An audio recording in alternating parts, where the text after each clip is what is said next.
here's my question. All right, so Fire away. we're gonna move into an illustration or Okay. or metaphor. You think about a chess player, Sure. right? He's sitting So there. many moves ahead. Right. Just, Yep. don't get ahead of me, Mark. Sorry. Yes. Yes. I apologize.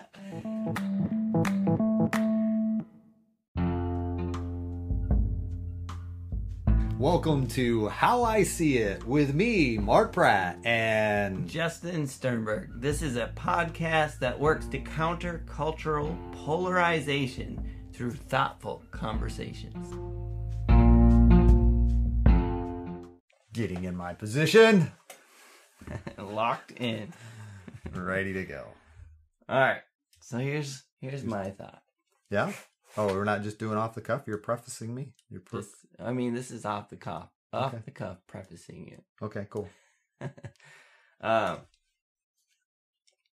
One very polarizing topic in Christianity is this idea of God's sovereignty, once saved, always saved, predestination. Mm-hmm. You ready to go deep this morning? I can do that. I can do that. Sure. Are we gonna? Yeah. Yeah. Go ahead. Cool. No, I was thinking from a scriptural context. Are we bringing anything? Right. So I'll probably quote. Okay. Or just paraphrasing it. Sure. It's gonna be how I see it. It's gonna how I see it episode of how do you see it, Mark? Because the Bible very clearly uses language about free will. Sure. And our ability to make choices, and very clearly tells us to make choices, right? Sure. While at the same time it very clearly talks about God's sovereignty and that he's in control, he's in charge. And if you read Romans 9, I mean, basically Paul is saying some things are made for destruction and some are made for glory. And, he uses the metaphor of a wastebasket. Some things are made to be a wastebasket or something like that. Sure. He's talking about the potter and how, some vessels. Right. Vessels basically are for fit for glorified purposes, and others are made for destruction. Yes. Yes. And even when I think about that, I think about, it's here again, the brothers, that he actually liked one brother. He actually, in an Old Testament dynamic. Yes. Yes. Esau Jacob I loved, Esau I hated, or that perspective as far as it seeming as if he had a favorite, or he did, with a purpose in mind. Yep. Yeah. So I'm hearing where you're coming from. That's what's coming to my mind. It's like, how can a loving God kind of choose one over the other? Right. So I kind of want to just play with some ideas. Sure. In terms of why, how, etc. And kind of get your thoughts. Wow. Okay. Yeah. Yeah, I'm good. So one struggle that I hear a lot from people and myself as well is this idea that, well, not everyone, most people believe that God is omniscient. Sure. Right? And so omniscience. Define omniscience. Right. Yep. Go ahead. Is knowing everything. Sure. Right? Right? Right. And another, what do we call these? Definitions? No, attributes. Attribute. Sure. Another attribute of God that most people agree with without any kind of argument or whatever is his omnipotence. Sure. Right? Which is power. His all-powerfulness. Sure. Right? So if he knows everything and he has ultimate power, right? Yeah. And yet in our language we can create these paradigms that say, is he big enough to be able to do this? Is he big enough to make a rock he can't pick up? Right.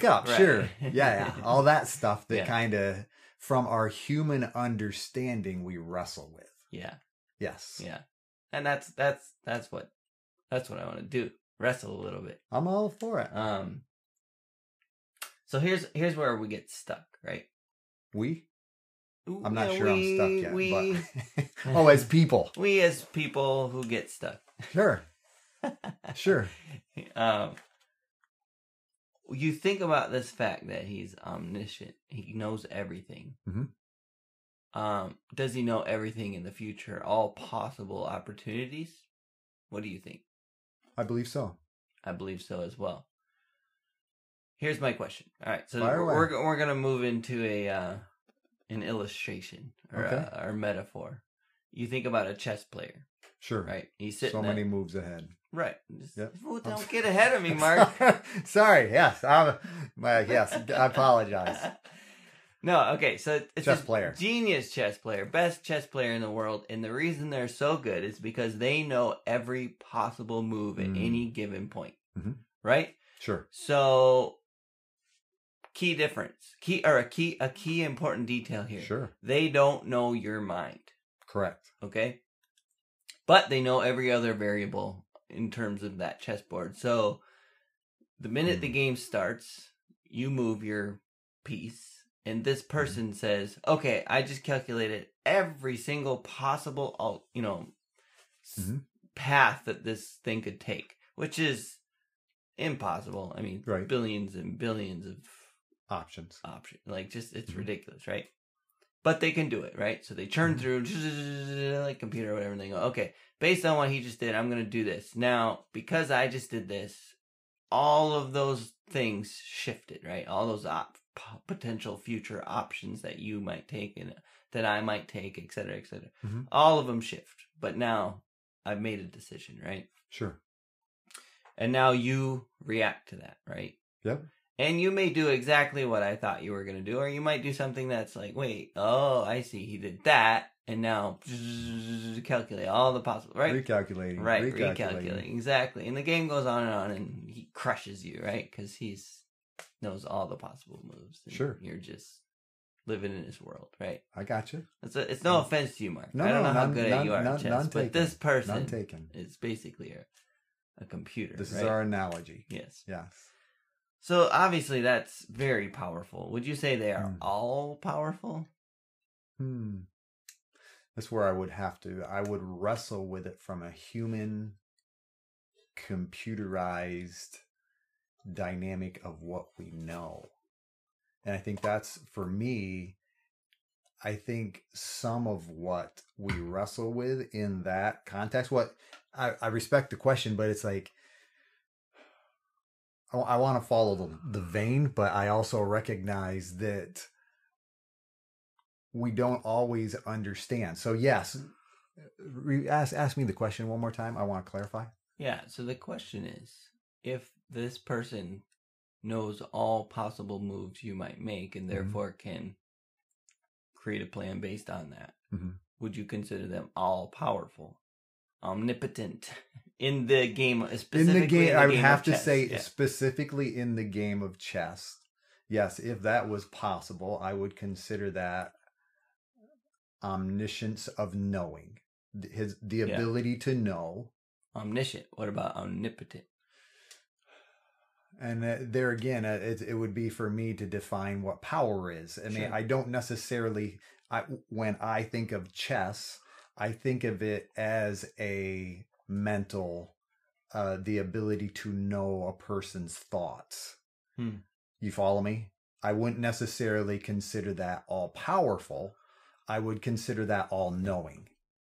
And that would be why I would decipher. I would say, I would consider that person omniscient, the ability to know, but I'm just thinking about it from that aspect of power, because I don't necessarily see power equated with chess. Right. That's fine. You follow me? But I see power as creation. To be able to have the power, the ability to speak something into existence. Not that we don't have a certain ability, our words are tremendously powerful. They're nuclear, but yet I can't necessarily make a solar system just by my words. But that's how I would equate, that would be something that I would attribute to omnipotence. Yeah. Does that make sense? I'm not trying to you know, it's part of the wrestling. So Right. yeah, that would be how I would see it. I would say that person is omniscient to be All able right, to so know. that all works. Okay. If I'm okay to keep going. You're okay. Yeah, you're okay as far as I'm concerned. So let's up the ante. Okay. Okay, sure. Not only can this person know every possible move, Mhm. right, and all the calculations to know if this person does this all the way through, right? Sure. To the game being To done. the end. Every single possible. Predict every move Yes. that I would make. No, not predict. Oh, no. React Excuse me. to every move you make and have the whole game completed, no matter which path you take. Well, see, Follow every single possible path. I wouldn't see that as omniscient if a person is reacting. Mm-hmm. I would see that as something less because I would believe that person would need to know. Right. Right. You follow me? So here's when I'm going to up the ante. Okay. Right. And I hear where you're coming from. Right. I'm seeing, yeah, you're good. Roll with it.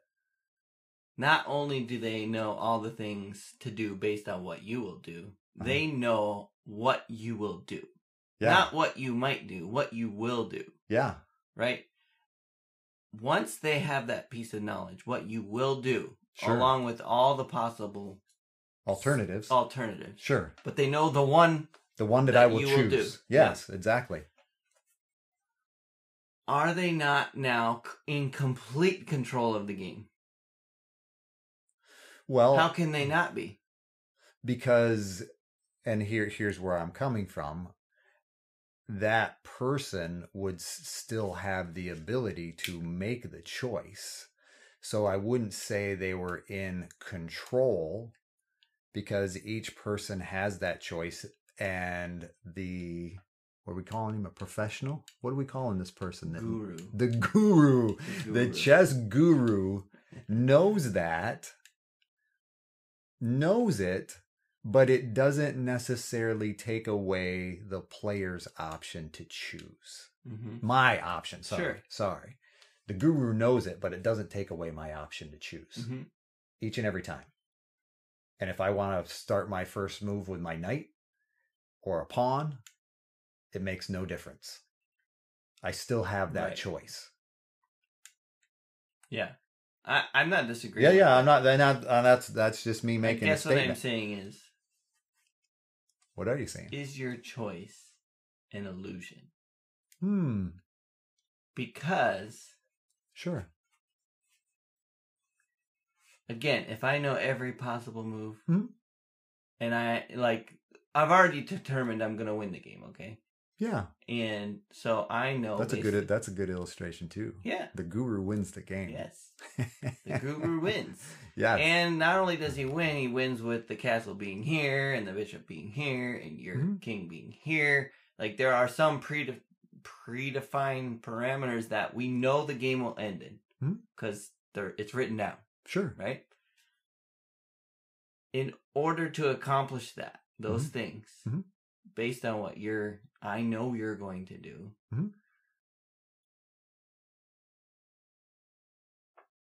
Hang on, I'm calculating. Yeah, I see it. Well, I'm good with it.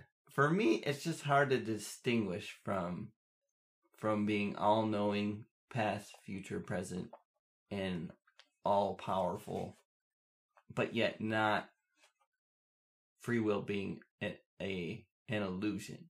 Sure. Which I'm okay with, just so we're clear. Yeah. I'm not upset by that. No. But that's like that's my question. That's wrestling. That's the conundrum for you in that context, because it seems as if he knows it somehow diminishes your ability to choose. I don't think I wouldn't use the word diminish. Okay. I would say. What is the conundrum then? Help me understand that. For me, it's not a conundrum. I just believe it's an illusion that I'm happy to live by, and I'm commanded to. Okay. I'm commanded to live by this illusion. So it's not that there is a. And for all intents and purposes in my life, I'm meant to walk in that understanding that I have this free will. Sure. But I have this even better knowledge that says, yeah, but I know the truth, which is you're in control. And quote unquote, I can't mess up. That being said, I know what it feels like when I'm walking away from him, and I don't want that. Like, I have my free will to do what he promises in his word will, my life will be blessed, and I will have a better relationship with him, and all these things are better as a result of my choices. Sure. But it's also like I have this comfort or this trust, this belief that, Mark, you're not going to mess it up. You're not going to mess up God's plan. I'm not worried about you living in your world messing up his plans. Yeah. Now, let's go all the way to the top. I'm not worried about the president messing up his plans. I'm not worried about the world order that controls everything that people talk about messing up his plans. Sure. I know he knows what they're thinking, what they're going to do. You know what I mean? Yeah. And whether, you get down the semantics of whether he's, like, whether that's an illusion or not, it really doesn't matter at that point. But, I don't know.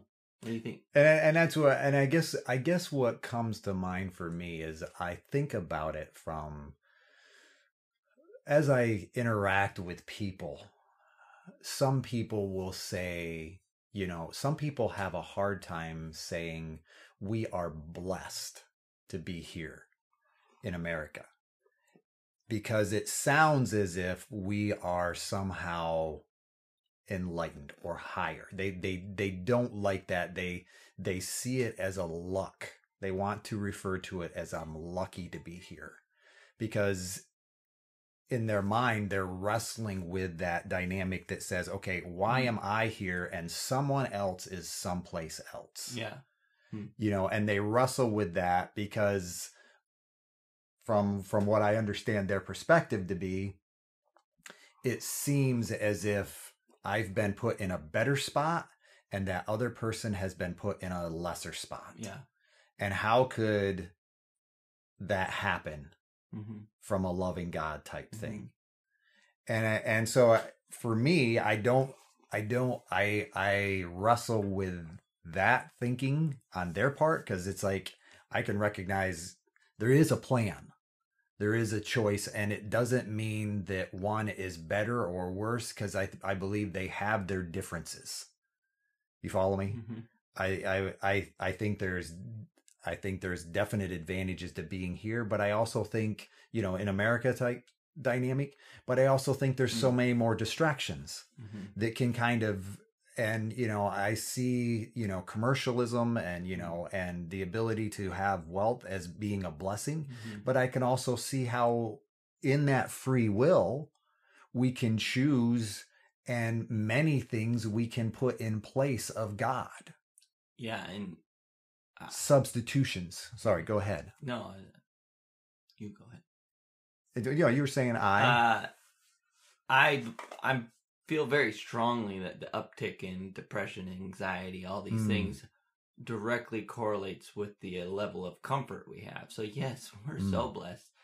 But the fact that we don't have to dwell every single day on how am I going to get food in my children's mouths leaves me with more existential problems to solve. Sure. You know what I mean? Yeah. And so we are blessed, but I would be ignorant to say I am more blessed than the village in Africa that, a missionary just brought Jesus to, and they have this incredible joy, and every day they work their freaking butts off to provide for their family and not die, right? Like and yet they have a bigger smile, a bigger existential joy than I could ever know in my life, because I don't know the pain they've known.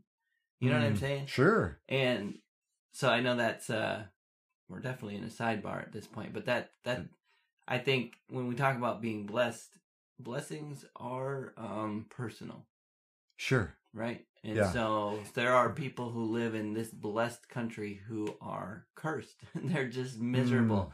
They cannot find joy, and they have yachts Valid point. Right? And that's what makes it similar for me.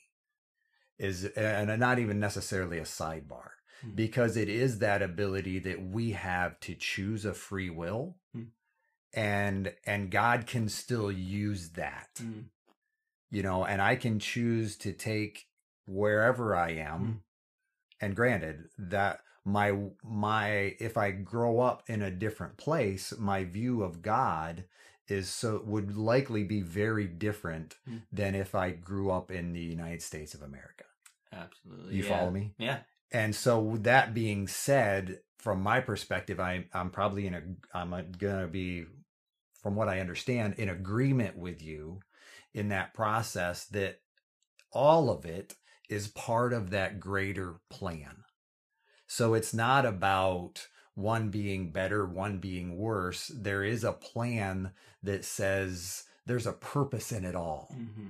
And our minds aren't able to always recognize it. Even like right now in this, you know, it's like I don't recognize the purpose in my father-in-law's circumstance, and you know, where Chris and I are at, and you know, living separately. We're not separated, of course, you know, and we're still by God's grace connected, but it's like that becomes the wrestling. It's like, okay, God, what's the purpose in that? And I think so often in the midst of a circumstance, it's easy to it's human nature, I would say, to question, because we're caught in that middle ground. And I think, you know, that's where, or anytime when we're stuck, whether we're thinking we're stuck, whether we're feeling we're stuck, you know, in a situation, I think that's the difficult part, because we recognize there is a choice. And in that moment, that choice is very real. Yeah. And it's, you know, at times palatable. We can just, you know, it's like, which way do I go? Yeah. Because she's there and she's doing exactly what she needs to be doing. And yet I'm here and we feel this distance. And, you know, I'm not saying I feel it more or less than she does, but yet, you know, we're just on such different ends. Yeah. That it becomes difficult to understand where each other are at. But ultimately, this is for me, the grace in it is being able to recognize there's a purpose and a plan. And whether I make wise moves that basically say, I check my own emotions and I don't blame and I don't, you know, get angry at people for no reason. Sometimes I do become a little grumpy. I'm sorry, but what's that? I'm sorry. No. But yeah, I think that's in that moment is where I'm at, to be able to recognize and step back from it all and say, okay, God, what is the purpose in this? Because I'm not better. No one's worse, that kind of thing. But yet your love for all people is able to know the moves they're going to make. And the guru is actually still reflecting his love for us by the plan. And ultimately, whoever makes the choice, whoever makes the decision, from the, you know, governmental level to the local level to the personal level, you know, it's what I experience, what other people around the world experience, is still part of that love, even if we're not able to see it based on the current circumstance. Yeah. I think of, The Hiding Place with Corrie ten Boom. She wrote a book and she lived through the Nazi Holocaust and, you know, went through terrible situations there. Yeah. And, like, just reading her book, there was obviously times that she said, I cannot fathom God having purpose in this terrible place, in this terrible situation. And yet her sister, a lot of the book is her just talking about how beautiful her sister's faith was, and saying, I'm just barely hanging on to the coattails of my sister's faith Wow. at some points. Yeah. And yet we know her as a giant of faith. You know? She's the one who, after getting out and the war ending, she ended up traveling the rest of her life and speaking. And I mean, for us now in her books, there's no doubt to that purpose. Yeah. You know, Hindsight. Yeah. Yes. And she would never choose that path. Yeah. I would never choose that path. Or are you thinking about, like I said, the people in Africa who, if they could choose to be born in America, they would, of course, choose that. Right? I would rather have that pain of depression than the pain of these blisters on my hand and whatever, right? Like, it just gets really, I don't know, we'll say interesting. No doubt. And here again, I think so much of that comes from our ability, and in that moment, in the moment where and here again, I don't want to simplify this. I want to recognize there's a depth to every person's experience. You follow me? To where, and it's so, because my concern is that I come across as arrogant and not having empathy. Me too. So that I want to recognize that that's not where I'm at. I want to recognize that no matter where an individual is in the midst of a trial, of a difficult circumstance, you know, that moment, there's a terminology it's actually a theory, Gestalt.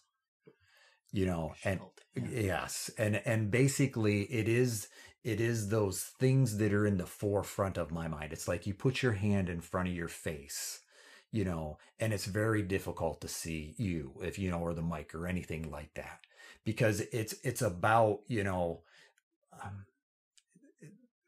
the sum total is greater than the whole type thing. But we have these things that come into our view, and it's difficult to see the forest through the trees. Yeah. Okay. Once the tree is in front of us, it's hard to see the rest of the forest. That's kind of what that means. And I think when we're in those trials, it's hard to look back at times and say, okay, this is where God was faithful in this situation. This is where God was faithful in this situation. And he's still just as faithful now with this tree right in front of me as he will be tomorrow's trees, that kind of thing. And I think as humans, that becomes the difficult part, is to be able to recognize the journey, or if you will, the video versus the snapshot. Because so often I hold up, I'm in the midst of the snapshot. I'm living out this moment. And sometimes it's difficult to recognize that there's a purpose and there's an entire video. And at the end of the video, you know, the guru wins. And that guru winning is to everyone's benefit. Yeah, another illustration of that I've thought of many times in my own life, in terms of exactly what you're saying, is art. This giant canvas on the wall, and it's all about how much you're zoomed in, right? Sure, I hear what you're saying. Zoom in far enough, there's nothing to see for as far as you can see. It's black. Yeah, it's dark. There's nothing but dark. It's just dark. It's a dark painting. It's a dark art. It's just the artist is dark, right? And yet if you zoom out far enough and are able to see the whole canvas, that could be a shadow of a beautiful tree, right? Or it could be the nose of a beaver. Right? Like, I hear where you're coming from. Depending on how far you zoom out, it could be a speck, right? Yeah. Or how far you were zoomed in the first place. And I think that's that big, huge canvas that represents past, present, future. Sure. The past beyond what we know. Yeah. And the future beyond what we know. You know, as far as it stretches, we don't know how big that canvas is. Yeah. Because we didn't create it. We can't see it. We'll never be, well, I don't know, never. Hopefully someday we'll be able to travel it. I don't know. And here again, it's interesting as I think about it in a how I see it. You know, I think at times you mentioned the beaver's nose and everything's dark. I also want to recognize that some people are in a spot or might be in a moment where they see yellow. Yeah. And everything's bright and everything's. Yes. And yet that can change as I move along the tapestry. Yes. You know, and I think that's important for us to understand. It's like, this is where I'm at today is momentary. And that's why we talk so much about how I see it, right? Because it's this idea that conversations are so important. And for me to say, no, you're seeing it wrong. It's all yellow.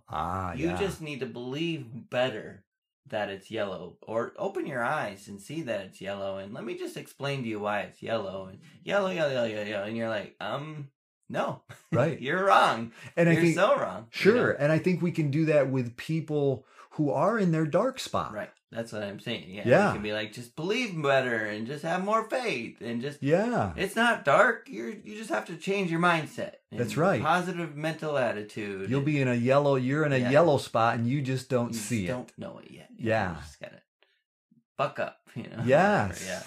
Yeah. But it's like, no, the reality is you are in a dark spot. Yes. And no amount of yellow talk is going to fix that. That's correct. I'd agree with that. And I think if we want to go to the free will dynamic, it's easy to say that person chose that. If we're going to really wrestle with the, I agree, yeah. You follow me? That person's there because they did this, this, and this. Yep. And if they didn't do that, they'd be in a yellow spot just like me. Right. Yes. And so there, I think coming back to the point, it does go to that aspect of, okay, the purpose versus the free will. And can I make healthy choices and still experience darkness in my life? Right. Can you? Yes. No doubt. It can happen. Yes. So because the reason why. Go ahead. You were going to say something. Yeah, it was because I don't think we're given. I don't think it's God's design to live in a utopian system. Someday. Because someday, but right now there's a purpose. Right. And today is, and even in that, in what you refer to as the someday utopian, there's still going to be work from my perspective. Yeah. Because there's a purpose in it. Yep. And I think, this ability to wrestle and, when I think of, just God's interaction with people, and putting them in spots where they have to wrestle with him. I think that's a part of the dynamic and the purpose that says, okay, trust me. And yet you're not going to understand it all. Right. My mind, I'm not saying your mind, but my mind isn't able to always comprehend. Because otherwise, if we could comprehend it all, we'd be omniscient. Right. But instead, we're created in his image with certain abilities. And we're, as we've shared before, there's so much of God reflected in male and female that, we just, no one person has it all. No one person can understand it all. And that's the beauty of what we're offered from my perspective.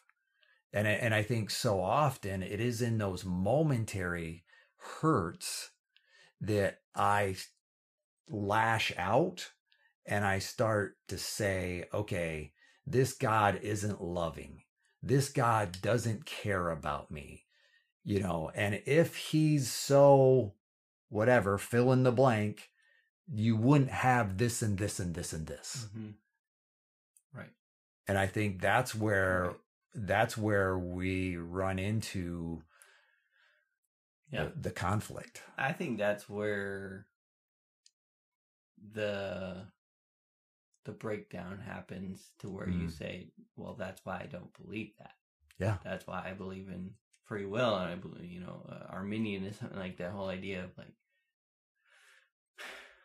Calvinism versus Arminianism. Sure. This idea that, no, it's up to me. It's up to my, it's free will 100% all the way, the way up and down. And because I cannot grasp that. Yeah. I cannot allow that to be true. And I think when you venture towards the other direction, you say, it has to be true. So where am I wrong in how I think about it? How am I viewing God that doesn't allow this to be true? Yeah. And how is that wrong? How can all the things I believe about him to be true still be true, and that also be true? Yeah. That bad things can happen. He can allow it. He can predestine it. Use it. Yeah. Exactly. Well, and that's where I'm a Calvarminian. Calvarminian. To the point of recognizing, yes, it's all of, because of who we get stuck. I'm gonna have to tell Megan there's a name for what she is. Calvarminian. Because and I think that's the beauty of it. That continuum is the ability, I see that as being like black and white. Well, it's got to be black or it's got to be white, and we can recognize that. No, if we're going to those far extremes, yes, but that doesn't mean white doesn't exist. Even if I'm all the way on the black side. And even if I'm on the white side, I'm not assigning that, but you know what I'm saying? It doesn't mean that black doesn't exist. And I think that's where we get stuck, is when we think because I'm here, in light gray, then black doesn't exist. And if you're of the black thinking, the dark side thinking, then something's wrong with you. Yeah. Because you just don't understand. And I think that's the beauty of Scripture from my perspective, is it's all true. Yes. It's big. Yeah. God's big enough for it to all be true. Yeah. And that's okay. Yeah. For us. Yeah. I agree. It's not that, he's some angry person that is, has his, God-sized fly swatter looking to swat you because you did this, and therefore, you're going through, and I'm not making light of anyone's situation, but that you're going through this current sickness or this, physical or mental, sickness, and that's somehow God punishing you for choices you've made, and that kind of thing. And I'd still recognize that, yes, the choices we make would be reaping and sowing consequences. I believe there are consequences, but just because I'm experiencing doesn't always mean that I've chosen poorly. Yes. Or sometimes it does, and when you receive the consequences for choosing poorly, those consequences, even in harsh, I'm talking about like I got off with less than I deserve. I'm talking about you're dealing with the real results, the real consequences. Even those can serve as light points. Sure. As moments where we recognize a loving God who will not be mocked, and who is saying, I love you, but you will experience this. You will learn the consequence for that action.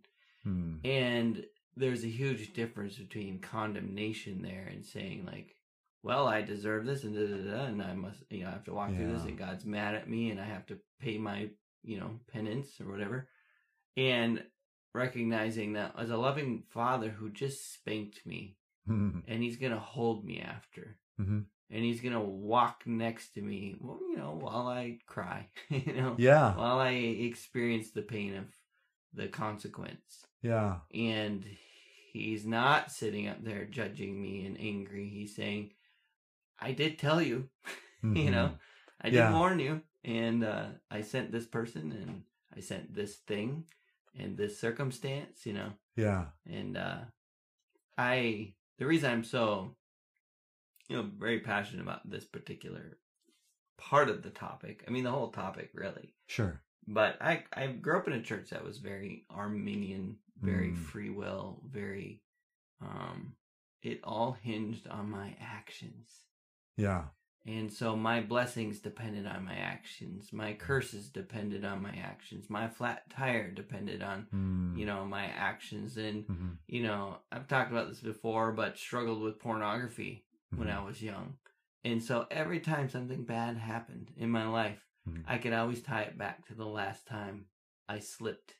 And I always did. I just said, well, this makes sense. Flat tire, it's because I had that. And I deserve this. And I guess we'll just have to deal with this. And, maybe after I get through this consequence, I can be close to God again until I choose poorly again. And then I'll have to do this again. And it was this ongoing battle of trying to stay holy but not being able to do it because my free will is broken and I like the flesh, and my theology shifted, I want to say early college and high school as I learned about this other side of God, this sovereignty, as I saw the white paint, and I'd only seen black my whole life. Or whatever color you call it.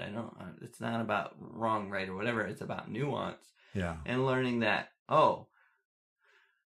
God is loving in this as well. Yeah. And he's sovereign. So somehow, there's this wrestling, this somehow wrestling that I think no matter what illustrations we come up with there. No, I hear you. There'll always be wrestling. I'm okay with that. I enjoy that. That's what this conversation about. And the thing I like about what you're sharing, and it kind of comes to my mind, is the aspect of, I think sometimes we think learning is instantaneous. You follow me? It's like, I need to memorize this. I need to, and I want to be able to learn. I want to be able to, I just want to be able to move through it. Right. And some of the learning that you're describing, in that process of moving from one extreme to, a more generalized. I would say I went to the other extreme. Would you? And I would say that learning that you're talking about is a lifetime learning. Yes. And I have come away from the other extreme to now it's somehow in the middle. I've definitely leaned more Calvinism and more, but at the same time, I recognize free will and I accept that. And it's like this. And so let's go there. Then do you, in your viewpoint, have the ability to influence God or influence the guru, if you will, from your analogy? I believe what the Bible says, which is that he invites us into a relationship with him as a child. And so as much as I believe, I think that, yes, absolutely. Gotcha. But I also think he knows when I'm going to pray to him about that thing. He planted it in my heart to desire that connection with him so that I would pray, so that I would ask that question, so that he could move on my behalf. And so when he answers prayers for me, it's more than I have a father who will listen to me. It's, no, I have a father who's so good that he would plant those seeds of faith. It's so much bigger for me. And even in the bad, to recognize I know the truth that this is a dark spot on a big painting that's beautiful. I don't like it. Yeah. I don't want to be in this black. And yet I know there's purpose.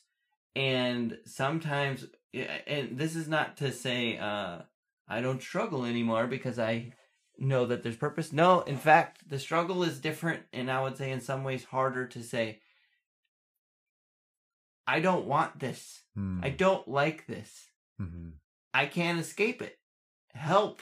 Like, sure.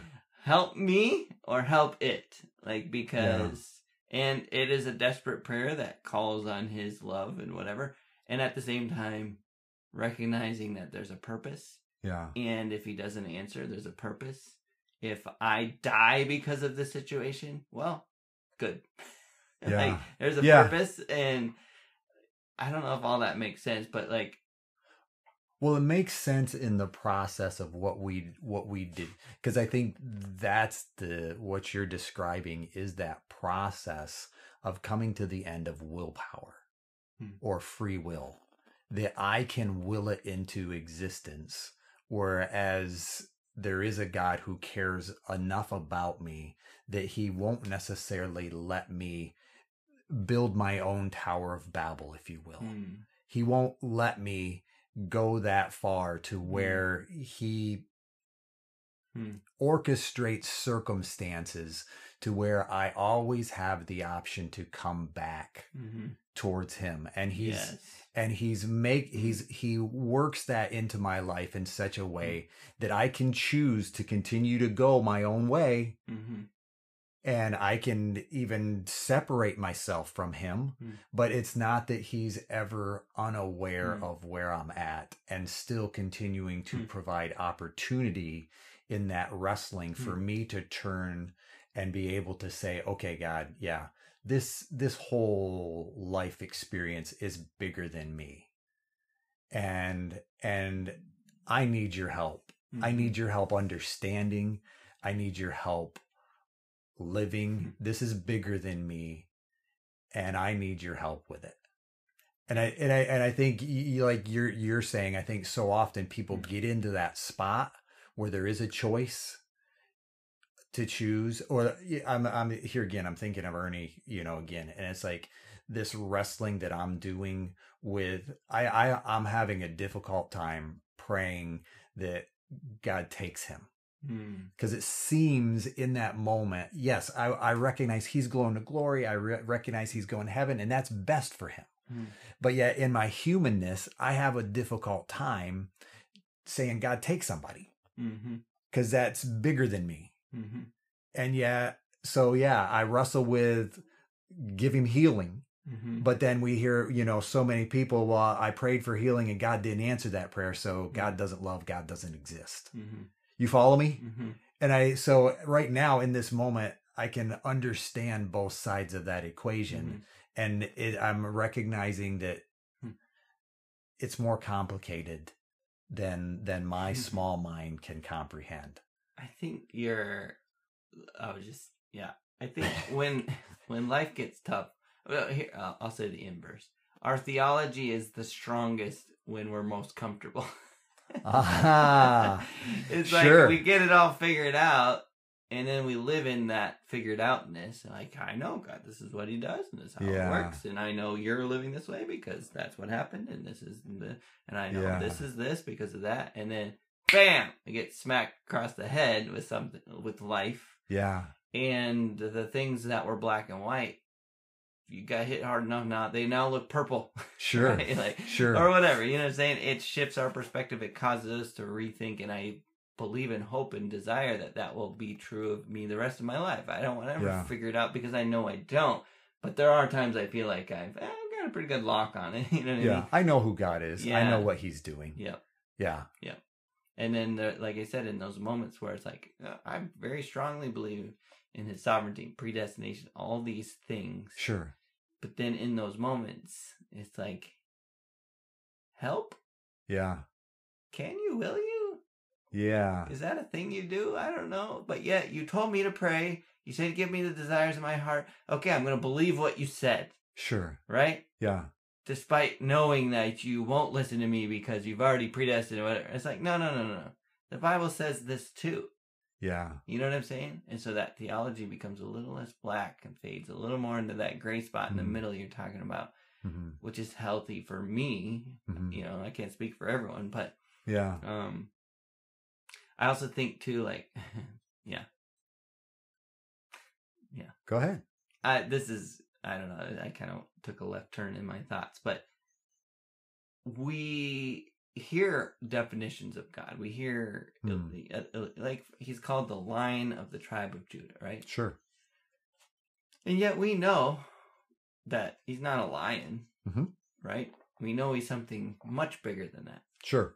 And yet a lion is one representation Sure. of who he is. And it provides a view into who he is. And the Bible has how many names of God? It's a lot. There's a bunch. It's a lot. Yeah, no doubt. And yet we don't believe any single one of those as being the single name of God. Sure. And therefore, this is how it is because the Bible says it. Yeah. Bam. Problem solved. He's a lion. You know? Right. It's like, no. But it also says he's a lamb. Sure. He's the Lamb of God. You know? Yeah. At least Jesus is. He was the Jesus the lion as well, right? Yep. The point is we get so many facets into who he is in the Word of God. And free will is one of those facets that's a very clear-cut facet through the Word of God. And so I think when you look at that facet, to believe that's all it is, he's a lion, that's all it is I think missing the point. And then when you see the other facet of his sovereignty, and he's in control, he knows exactly what's going on. He planned this from the beginning of time. And you hear this and all this, and that's the facet, right? Right. That my tendency was to shift from this facet of free will to this one, like no free will, all predestination, God's sovereignty. And yet this facet didn't go away. This name of God wasn't removed from the Word of God. Yeah. Because I believed only in this name of God. Yeah. And so there's that wrestling of saying, okay, there's something to this. And again, I think when we get to heaven, we're not going to look at him and say, oh, he is a lion. Well, yeah. You were wrong all along. He was just a lion, you know? And vice versa. Like, get to heaven, I'm not going to think, oh, it's just free will, up and down, you know, all the way through, or vice versa. And I think instead what's going to happen is we're going to mind blown, you know. No doubt. Oh, it's that plus that plus that plus that. And none of it makes sense, but it all makes sense. And my even redeemed mind, whatever, you know, God transforms us in when we get to heaven or whatever that looks like, even that version of me is still going to be an image of him. And I'm still only going to get a glimpse. But maybe for the rest of eternity, I get to just keep walking around in this knowledge and learning more and more, just like I am now. But I'll never be him, therefore I'll never have it. I don't know. It's just so fascinating. Yeah. Because I respect the fact that, you know, on one end of that continuum, as we talked about, you know, I'm a robot.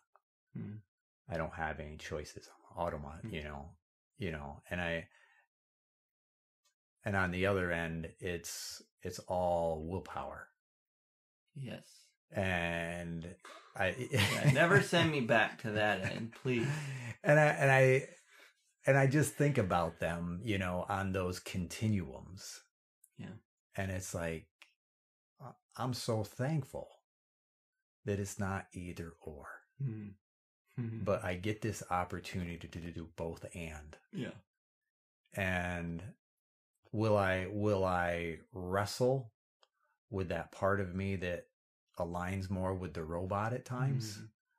And will I wrestle with that part of me that wants to choose free, you know, have this influence over God in a willpower, you know, type dynamic? But I think part of it is this ability to recognize that neither one is most beneficial. And it can be both and will be circumstances that will challenge me where where I will need to learn. It's interesting because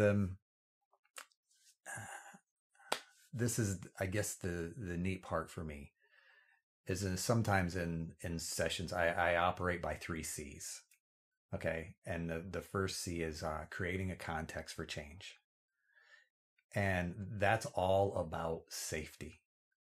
In other words, a person isn't necessarily going to change unless they feel safe. That's good. And I think that's when I can recognize that God desires is loving, and I am safe with him, even in the midst of my insecurities, even in the midst of the war, raging around me. There's still a safety. And I can work and I can wrestle, because I think the creating is when we're like God. It's the working that I'm doing as I work through. You know what I'm saying? That to create that space, to create opportunity for change. For me, that's critical, because it's about recognizing that I'm safe with God. And then I'm able to allow him to challenge my personal patterns and cycles. And that C is about vulnerability and support, because I'm not going to change unless I feel safe. But when I'm safe with who God is, then I can be vulnerable, and then I receive his support. And I can challenge these patterns and cycles in my life that say, no, it's this way. It's this way. It's got to be this way. And so I live in that cycle, doing the same thing over and over again by my willpower. And then, but as I'm vulnerable, then I receive his support. And then that support allows me to be more vulnerable. And it helps me even get to the point of the third C is consolidation, where I'm learning. And learning is the ability to compile it all, consolidate, gather it together in such a way that says, yeah, it's okay to be vulnerable with God. And sometimes the safest place is being vulnerable with him in that moment when I don't want to be vulnerable. And yet, unless I am, I don't feel his support. If I'm trying to do it in my own strength, I don't feel his support. I don't feel that compassion. He says, yeah, I'm here. I got you. I got you. And that's what's going through my mind as well. I think about, it's like, yeah, he,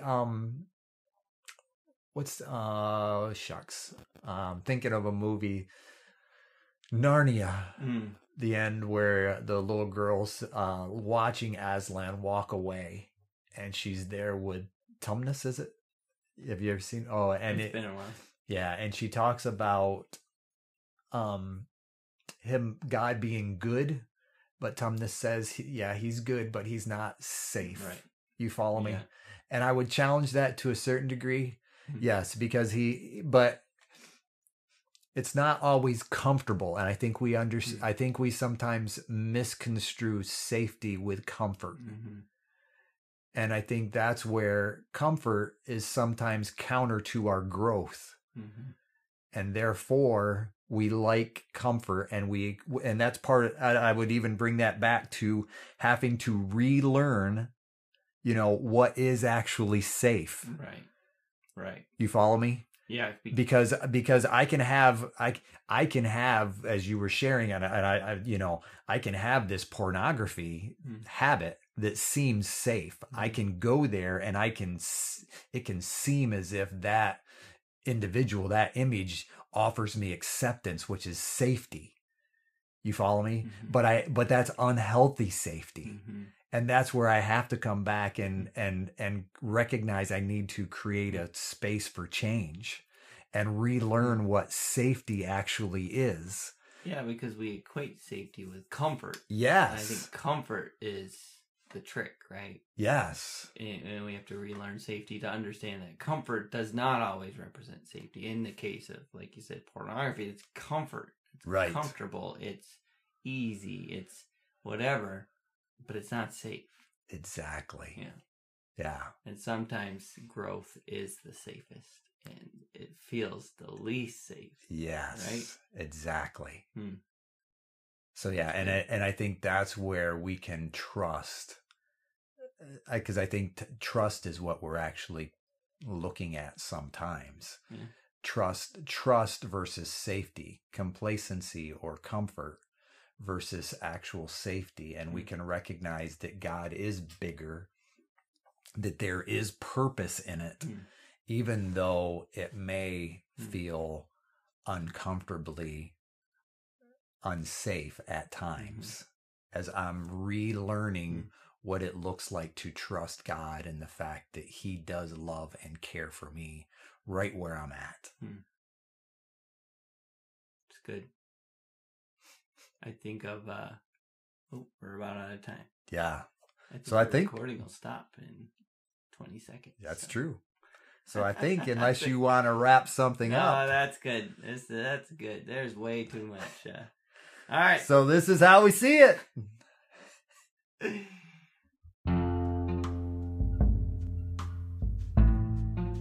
Hey, thank you for listening to our podcast.